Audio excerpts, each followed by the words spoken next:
the Leviathan Chronicles, an audio adventure.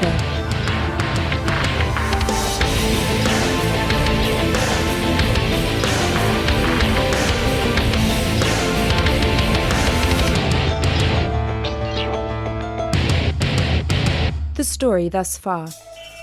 After being rescued from the frigid waters of Alaska, Macallan and Tulley are brought to the city of Mumbai by Anton and Othello. During their trip, Macallan enters the strange sarcophagus she found in the Cedar Elm shipwreck, which activates her dormant Leviathan genes that now make her an immortal. She is taken to a secret base deep under the city slums that is run by Sedgewick, her grandmother's butler, who reveals that he too is an immortal. Sedgewick tells Macallan the story of Evangeline Leifric, the Earth's first immortal. He explains that all immortals are dependent upon Evangeline to renew their lifespan periodically. Evangeline uses this power to blackmail the immortals to conduct her evil bidding. A group of rebel immortals led by Seinshun has separated from the Leviathan Collective and now seeks to overthrow Evangeline. Macallan learns that she is the result of a genetic breeding experiment to create a being with DNA so similar to Evangeline's that it would retain her ability to renew the lifespans in other immortals. Sedgewick explains that because she represents a threat to Evangeline's monopoly of power, Macallan's life is in great danger. A war is now underway between the rebel group led by Seinshun and the Edeners, who are still loyal to Evangeline. Macallan is caught in the middle. Tulley remains in Mumbai and hopes to gain some clue as to the fate of his best friend Oberlin St. Clair, whose whereabouts are still unknown. Meanwhile, because Kazunori Tanaka failed to accomplish the assassination strike on Macallan back in Alaska, Jason Sterling kidnapped his illegitimate but only son Toshi. He now holds Toshi captive in his secret laboratory called Acheron. A plot, long in the works by Jason Sterling, is about to unfold. And now, Chapter 11, Butterfly Rising.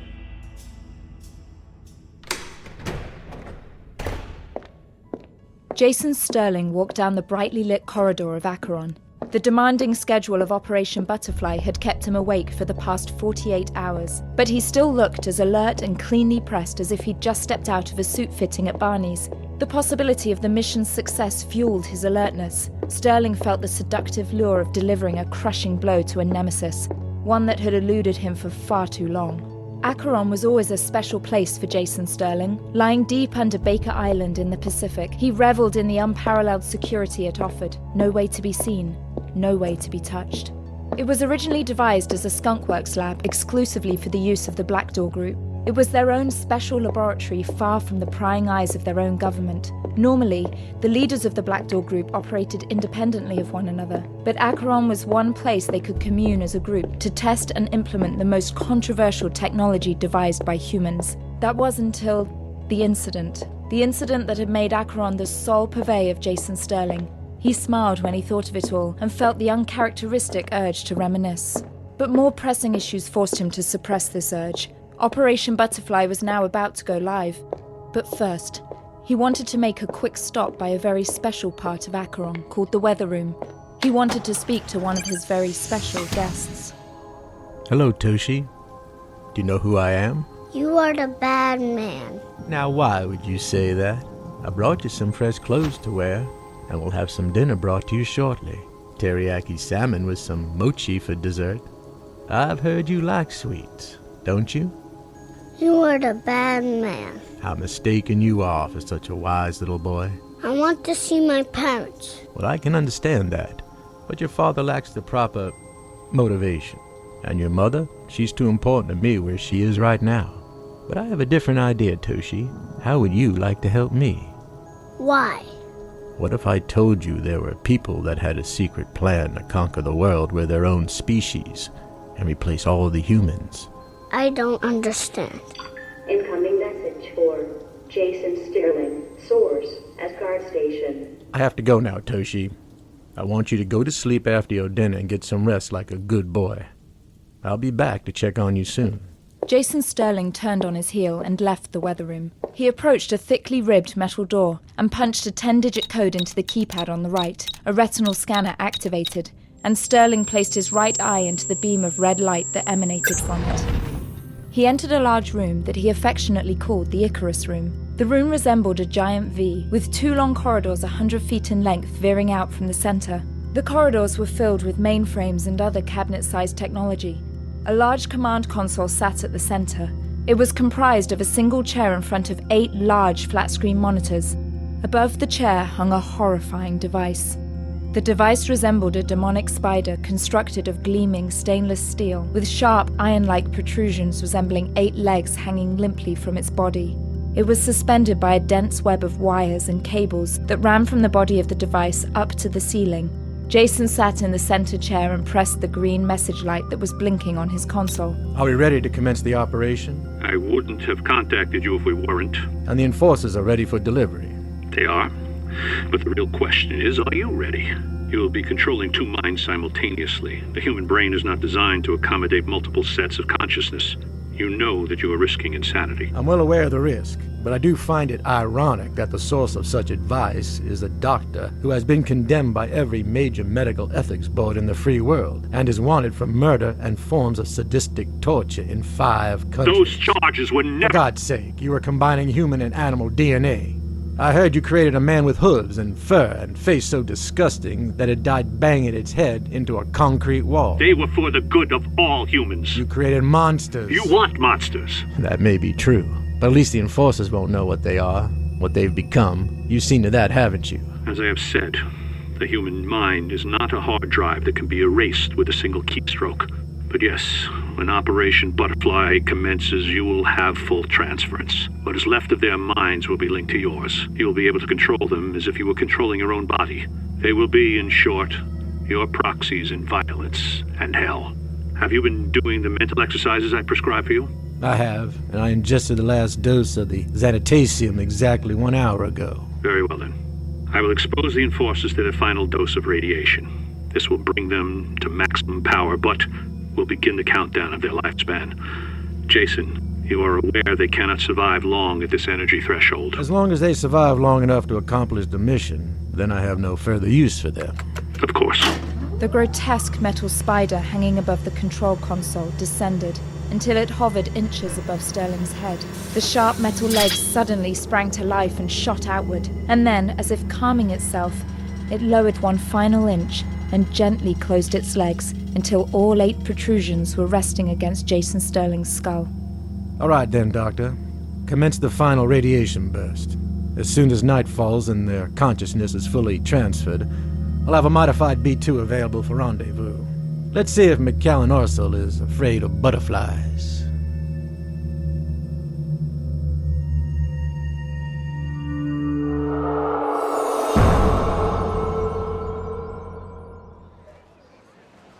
Back in Mumbai, Tulley was sitting on the stoop of a dilapidated building, located on a dirty cul-de-sac. Macallan rounded a corner and ran towards him.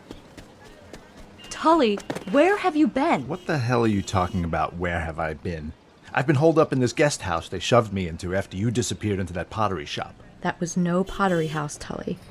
You're not going to believe this, but it's a front for the Leviathan group, or at least a small portion of them. They have a fortress hidden deep beneath the slum with enough high-tech gear to launch a space shuttle. Are you serious? Dead serious. Walk with me. I'm starving. Macallan gave a quick nod to the 2 men that were obviously standing guard outside the guest house. To the casual observer, the 2 might have seemed like 2 peasants playing a dice game in the dirt. But by now, Macallan was starting to recognize the physicality of the Kumbar potters that had sworn their allegiance to the Leviathan rebels over 400 years ago. The 2 men stared back at Macallan as if they knew her, and gave her an almost imperceptible nod in return. I must remember that nothing is what it seems on the surface. My survival may depend on it. What did they say about Oberlin? Do you think there's a chance he may still be alive? Macallan's heart sank. She realized that she was so overwhelmed by the revelation that she was now an immortal, that she had forgotten to inquire about Tulley's best friend, Oberlin Sinclair. She bit her lip, and regretted the words as soon as they left her mouth. They said there's a good chance he's still alive, and they're working on trying to locate him. That's great! That's great news! How long until... Tulley! Watch where you're stepping! You almost knocked over somebody's water for the whole day. I'm sorry, I just... These goddamn streets are so crowded. And everything is just so out there. Look at that guy. He's in the middle of the street in a dentist chair. Looks like he's getting a tooth pulled. That guy there, he's just taking a shower out of a bucket in front of everybody. It's just... Macallan and Tulley continued their walk through the slum of Dharavi. The smells and sounds of so many people was an assault to their senses. Corrugated tin structures lined the dirt streets. Wires and cables crisscrossed like a spider's web under the hazy sky. Stacks of cooking oil tins were piled high as a woman in a blue sari fastidiously cleaned and prepared them to be sold for recycling. Sounds of metal being pounded, cut, scrapped, as well as shouts of anger and laughter enveloped Macallan. Young children pulled at her shirt tails, begging for candy, money, anything. Some of the children smiled at her pleadingly, but others shouted angrily. But at least the children could walk. Some adults couldn't. They lay on the dirty street, some missing limbs. Others looked too weak to do anything but hold up a plate with a few coins on it as Macallan passed. But her thoughts were interrupted by the sight of an elderly white couple. They stood in the middle of the frenetic, crowded street and stared intently at Macallan. They looked truly ancient, pale and clearly out of place in Dravi. She wondered why the children and beggars weren't soliciting the couple, but more importantly, why weren't the couple doing anything to help those in need around them? Man, it's really tough seeing all this. I may have lost my boat and all my money, but I'm starting to realize that I'm not so bad off. I'm feeling pretty grateful for the things I have right about now. I mean, look at the poverty here. How do you even begin to make a dent in it? I don't know the answer. Maybe just tackling it one person at a time. There's probably 1 million people in this slum. You sure you got the time to have one-on-one sessions with every tin scrubber and crate loader in this whole city? As a matter of fact, yes. Yes, I do have the time. What are you talking about? Tulley, what's happening to us is real. I can feel it. So what's your point? My point is, I have time. Even if a problem takes a lifetime to solve, I have many lifetimes at my disposal. Whoa, you're starting to make my head spin, and I think you're getting way ahead of yourself. What do you mean? Isn't there supposed to be some killer radiation signal bouncing around the Earth, killing all of you immortals? Yes. Sedgewick said each blast supercharges the immortal cells until you literally overload and die. That's why my grandmother was hearing voices. Her ability to telepathically commune with the other immortals was overloaded, so she had... By the time they had reached Marckane Crossing, Macallan had recapped the events since entering the kiln and retold the story of Evangeline Leifric and the origins of the immortals to Tulley. I'm still finding it a little hard to comprehend. I did too, but it's starting to sink in. What is? The fact that, oh, Tulley, how about this place? Let's eat in here. I don't know. It looks kind of dirty. Come on, Tulley, the place is packed. I'm sure all these people aren't eating here and getting sick. Yeah? Well, I've got kind of a glass stomach. Then I'll be here to pick up the pieces. Yeah, all right, I guess. I'm so hungry I could eat a cow. Not in India, tough guy.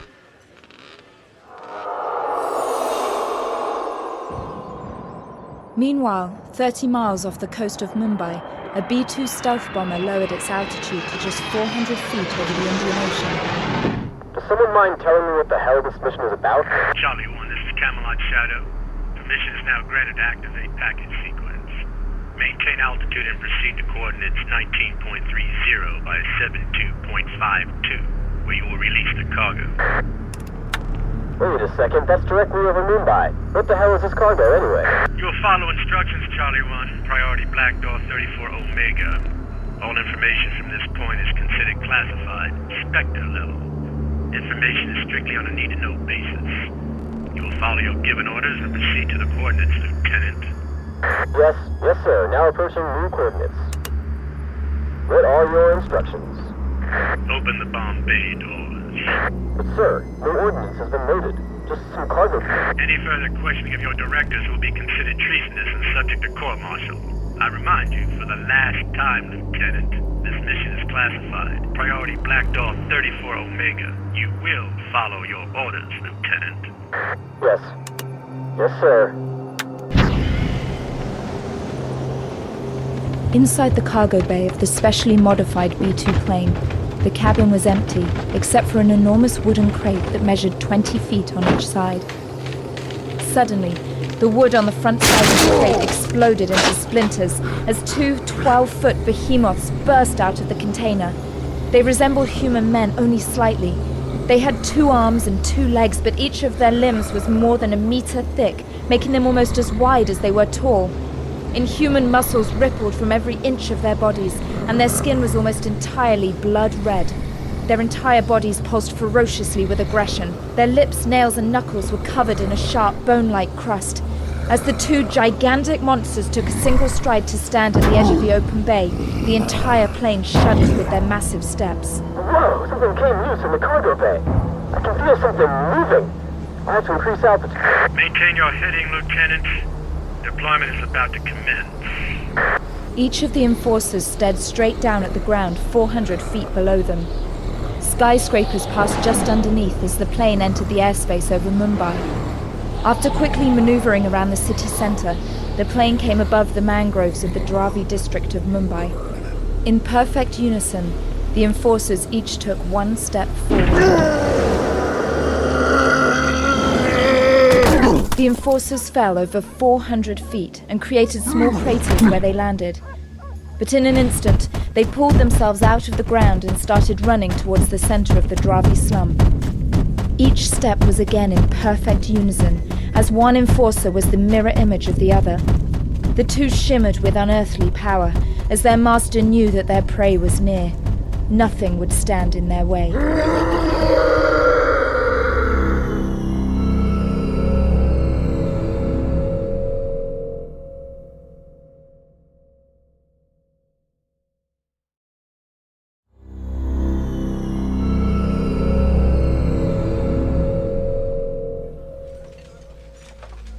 So, let me just get this straight.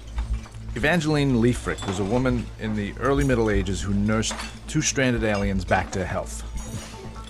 In exchange, they altered her DNA so that she can absorb the energy in these starstones, thus re-energizing her body and making her immortal.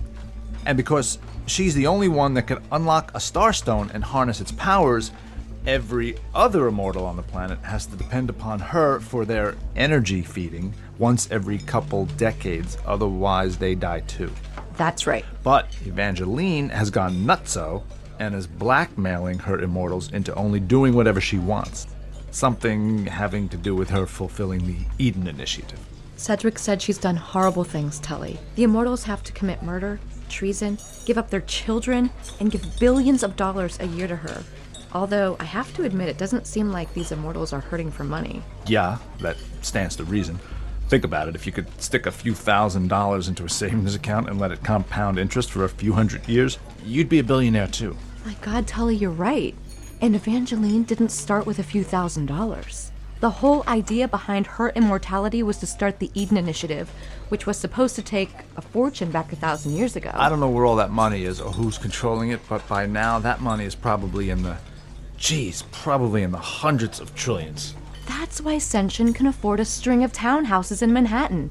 Not to mention my grandmother.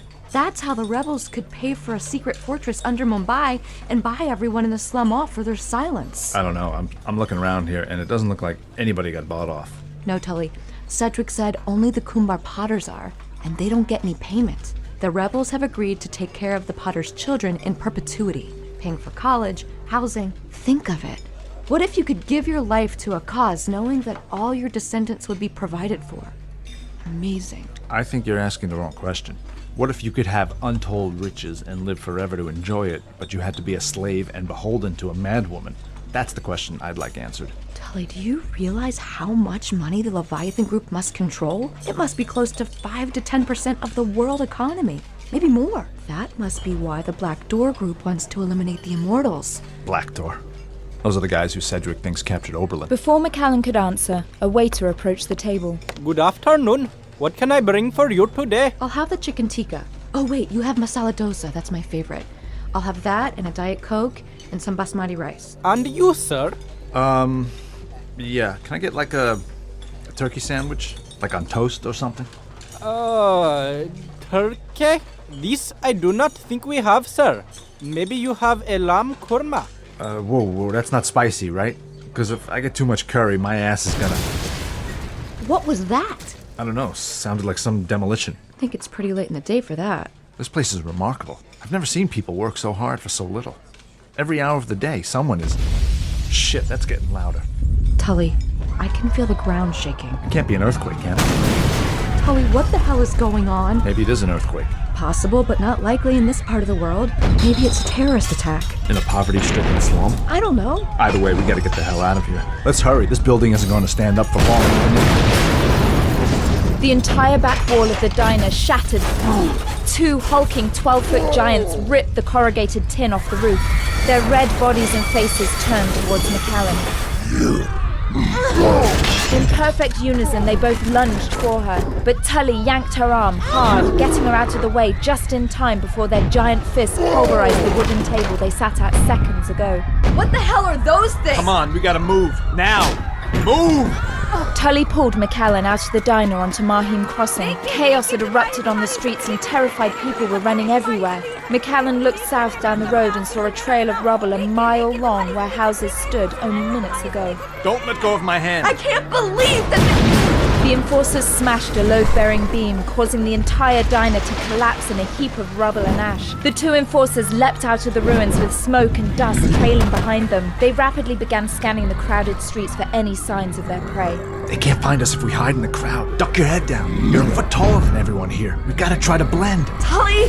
It only took the enforcers seconds to find Macallan and Tulley. The 2 ducking Caucasians trying to conceal themselves in a mob of Indians were easily spotted. But as the diner had collapsed, a telephone pole had been uprooted and fell downwards right as the enforcers were about to pounce on Macallan and Tulley. The thick pole impeded their massive legs just enough for them to stumble for a brief instant. Tulley could see by their speed that there was no hope of outrunning these demons on foot. A young man on a Honda 125 Wave motorcycle was racing by Tulley, trying to get away from the horrific carnage that was ensuing around him. He just got by Tulley's right side when an elbow was brought up sharply, breaking the cartilage in the man's nose and knocking him to the ground. Tulley felt horrible about striking the man down, but he needed the bike. Come on, get on quick. Where are we gonna go? We're gonna get the hell out of here, that's for sure. Just get on the back now. Tulley picked up the Honda and Macallan jumped on the back. She almost fell off when Tulley gunned the throttle, launching the bike into the frantic crowd of people that were running for cover. Okay, Ms. Immortal, do you mind telling me what in the holy name of God are those fucking things trying to kill us? I have no fucking idea, Tulley. Macallan looked over Tulley's shoulder and could see the speedometer showing almost 50 kilometers per hour. The rear tire of the bike started popping off the ground, and Macallan realized the massive footsteps of the enforcers were shaking the ground beneath them. They're getting closer, Tulley. Hang on! Tulley yanked the handlebars left, sending the rear tire skidding out violently as they slid onto Jakara Street. The pursuing enforcers had too much momentum to turn 90 degrees so sharply, they tripped over each other trying to catch the fleeing motorcycle. Quickly recovering, the enforcers leapt to their feet and resumed their pursuit. The perfect symmetry they had displayed earlier was still maintained. We can't shake them! Forget shaking them! How do we kill them? Look out! A small pickup truck moved across the oncoming intersection.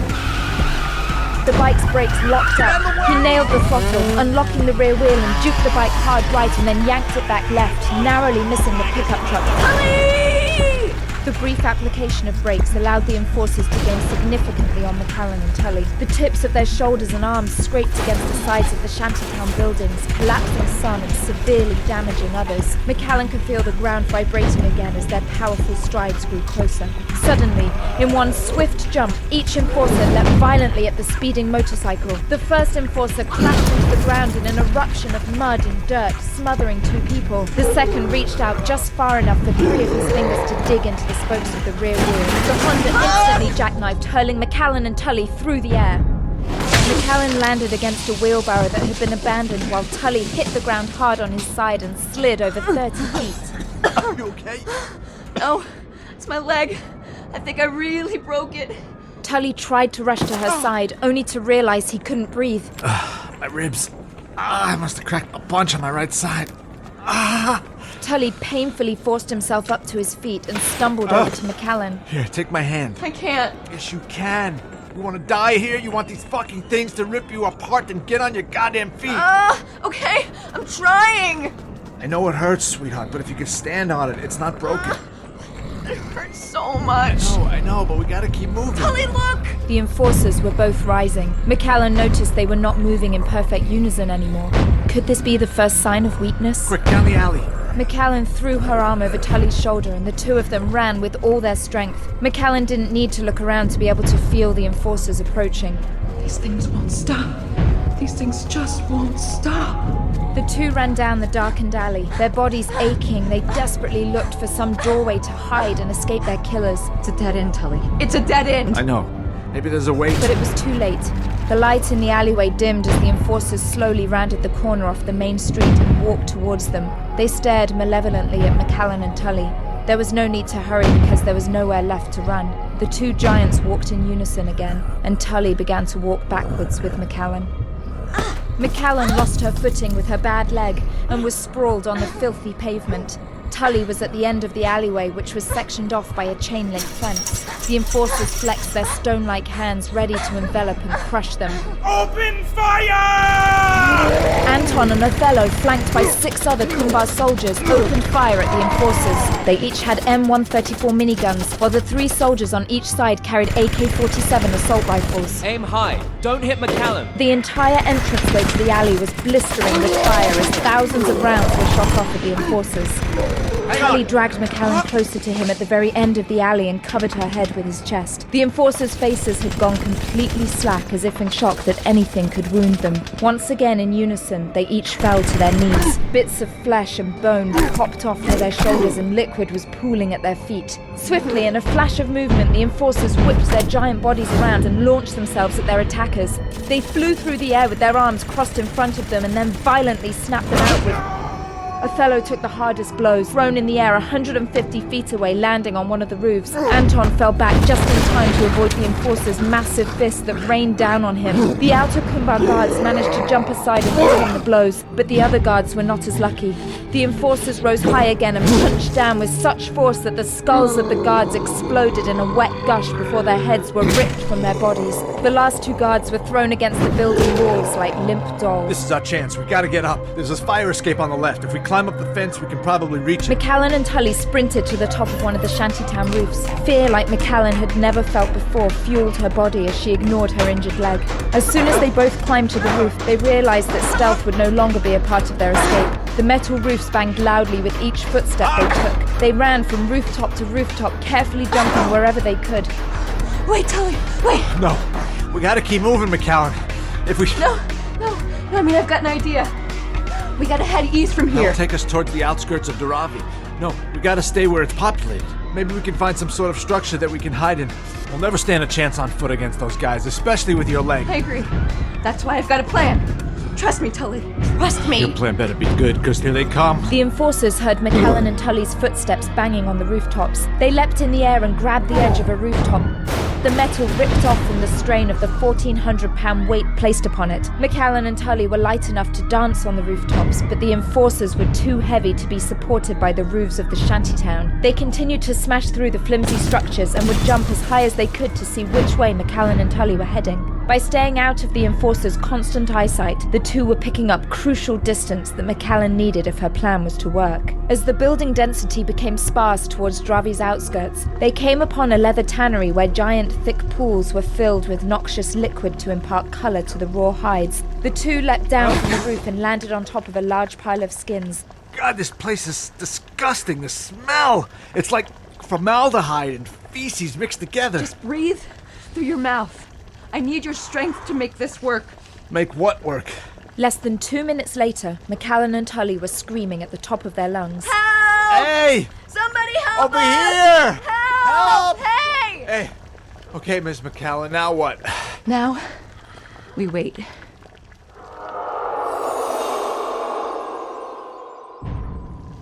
Macallan and Tulley stood nervously in the empty tannery, but needed no warning. As they approached the trapped pair, the enforcers' powerful steps reverberated through the ground, causing ripples to form in the pools of dye. Try to look scared. Hello? Are you method acting? 100 meters stood between the enforcers and Macallan and Tulley. Macallan ran hard to her right to duck behind another pile of raw animal hides. Tulley ran left to hide behind a thick post that supported a tarp. The enforcers began running over to each of them to knock away any obstacle that concealed them. Ow! Macallan and Tulley sprinted out in an X pattern, running past each other where over 100 animal hides had been placed out to dry. The enforcers leapt furiously at Macallan and Tulley. In an instant, they reached the point where the pair had crossed. But instead of taking their final steps to capture their prey, the two enforcers plunged downward into a murky brown pool of dye as the animal hides they stepped on gave way underneath their massive feet. The tiger trap that Macallan and Tulley constructed had completely submerged the giant enforcers for over 5 seconds before they came up gurgling in fury. The monsters screamed in agony, clutching their eyes. Quickly, their reflexes became uncoordinated. They staggered back and forth, crashing into everything they walked into as they tried to rub the poisonous acidic dye out of their ruined eyes. This way! They can't follow us! Macallan and Tulley ran to a wooden gate that led back out onto the main street. They opened the gate and were about to run through it when they both crashed into the body of a 6'6" Gujarati man. Step aside! No! Sedgewick stormed into the courtyard brandishing an MP5 machine gun. He was flanked by 4 other Kumbal guards. Each of the guards unloaded the arsenal they carried. Rockets streaked across the courtyard, striking the enforcers. Now, Anton! The condor swooped in low directly over the tannery and sprayed a yellow gel across the courtyard. The gel instantly ignited when it made contact with the air. Everything inside the courtyard, including the 2 wounded enforcers, became a horrid inferno. Sedgewick and his team just made it back to the entrance gate before the flames overtook where they stood. It was difficult to make out through the fire, but Macallan could see the enforcers groan with agony as their bodies became human torches. Suddenly, their bodies shuddered uncontrollably, and the powerful enforcers began to liquefy until a small pool of bubbling residue remained where they had stood. What was that, napalm? In one of the most densely populated areas of India? Hardly, Mr. Tulley. We are not savages and have been capable of far more sophisticated tools than a crude weapon used by the Americans 40 years ago. Both threats have been neutralized, Anton. You can initiate the extinguishment sequence. The condor flew back overhead and entered hover mode directly over the remains of the burning tannery. A small silverish globe descended about a foot or so from the belly of the condor. A bright flash of blue light radiated from the sphere. Macallan could see streaks of lightning permeating through the light, and she felt all the hair on her arms stand up. Instantly, the flames were extinguished, and only smoke trails and a putrid smell that would stay in Macallan's nose for days remained. Well, before I prepare dinner, Macallan, will you have any other surprise guests joining us?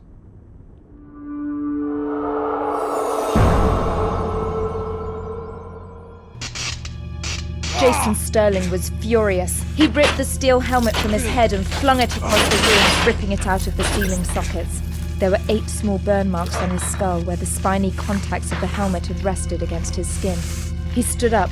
His head was spinning with confusion and fury. He stumbled to the small lavatory on the side and vomited forcefully into the toilet. He collapsed on the floor and lay there for over 30 minutes. When he finally used the sink to pull himself up, he was shocked by what he saw in the mirror. His eyes were completely blood red. There was a thick brown crust in the corners of his mouth that ran down to his chin. He tried to identify it as blood, but his eyes were having extreme difficulty focusing on anything. He stumbled back to the command chair and tried to push several buttons, but he couldn't make them out. The light in the room seemed unbelievably harsh. He had to get up again painfully and staggered to the light switch to dim the room down to near darkness. He returned to the computer console and found it blurry but more legible. He punched in the command sequence to contact Asgard Station. This is Marckane. Jason, what happened? Did you get Macallan Orsel? Is the rebellion neutralized? You... Jason, I can barely see you. Can you turn up the resolution? It's very dark. No, I can't, thanks to you. What the hell did you do to me? What are you talking about? This is what? My God, Jason. What the hell happened to you? I was hoping you could tell me that. Was there an attack on your station? Of course not, you imbecile. I'm 400 feet below Baker Island in the South Pacific, in the most secure facility on the planet. Jason, what happened to the enforcers? The assassination attack was unsuccessful. The deployment went smoothly enough. The homing signal we'd placed within Macallan's coffee was still transmitting a tiny bit of signal. She was quick. A chase ensued. I was attacked with conventional weapons by the rebellion's forces, but I dispatched them before they could inflict any significant damage. When I found Macallan and that Tulley person again, they were hiding in some Indian tannery.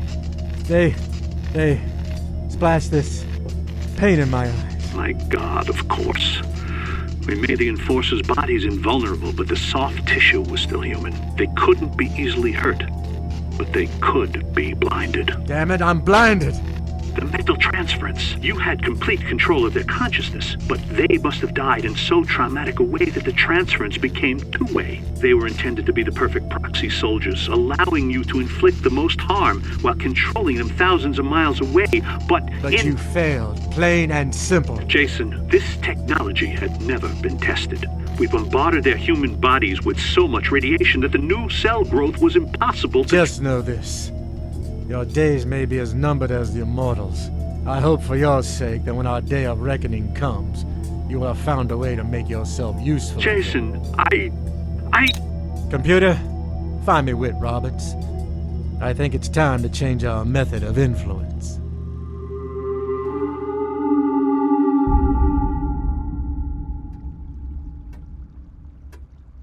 Meanwhile, back in Mumbai, Macallan and Tulley sat in Sedgewick's office deep under the Dravi slum.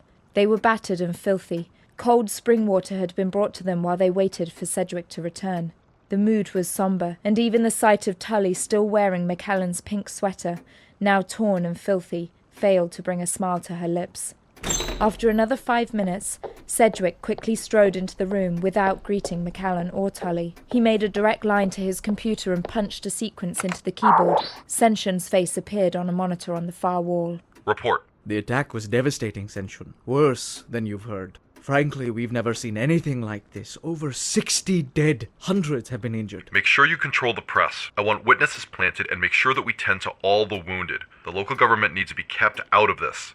Bribe or call in whatever favor you need to. Assure them that all the citizens of Dharavi will be more than cared for. I understand. The authorities and media have already been informed that a microburst, a highly concentrated tornado, struck the Dharavi section earlier this evening, causing severe but localized damage. Good. Now the more important issue, which is who the hell launched this attack on us? They knew about our base in Mumbai, and they knew about Macallan. The Mumbai base is running on reserve power as all of our generating equipment was destroyed as those creatures charged through Dharavi. I am very concerned that our operation here could become compromised by a cyber attack if we do not regain operational capacity soon. If this is Black Door's work, then we've substantially underestimated their resources. Only one thing could have created such powerful creatures. A starstone, I know. There's very little to go on, but we've identified traces of some sort of mutated starstone signal that was mingled with a type of gamma radiation. What kind, specifically? The cellular residue we found contained traces of radiation trauma, consistent with exposure to an enriched uranium-zirconium alloy. But that nuclear fuel is only found within the reactors utilized on Virginia-class submarines. How does a starstone fit in? Obviously, we can only speculate. But it would appear that the nuclear reactor fuel somehow was exposed to a significant burst of starstone energy, some of which it absorbed. As a result, a perverted energy field would be created that would kill and mutate a human's genetic code, creating a sickening array of damage. But as the radiation from nuclear exposure would ravage the human's body and mind, the starstone energy would rush in and heal. It would be like being constantly killed and reborn simultaneously. I imagine it would be like a broken bone growing back stronger. The exact recipe of radiation must be virtually impossible to calculate, given the complexity of the variables. How could they possibly generate the number of volunteers necessary If this is Black Door's work, then my sense is they don't typically ask for volunteers. Was there anything else you could find? Only this. What is that? We believe it's a tooth filling. You're kidding. The curious thing is that it's constructed of an obsidian ceramic alloy that is virtually unknown. Of course, we've known about it for years, but almost no human process has been able to duplicate it. Only one company in the world has been known to have the technology to craft such a material. And which would that be? Nankatsu Industries in Tokyo. Sounds like we might have our first clue. Yes. Yes, I see. Of course, I'll inform the others. That was the medical bay. Unfortunately, their efforts to save Othello have failed due to the severity of his injuries. The impact shattered most of his internal organs. He died on the surgery table 5 minutes ago.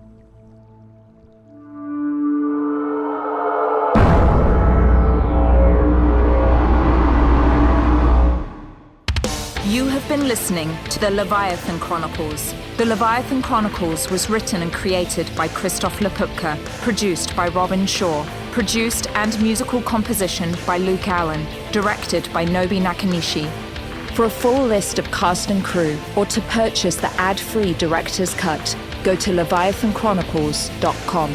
Thank you for supporting us, and thank you for listening.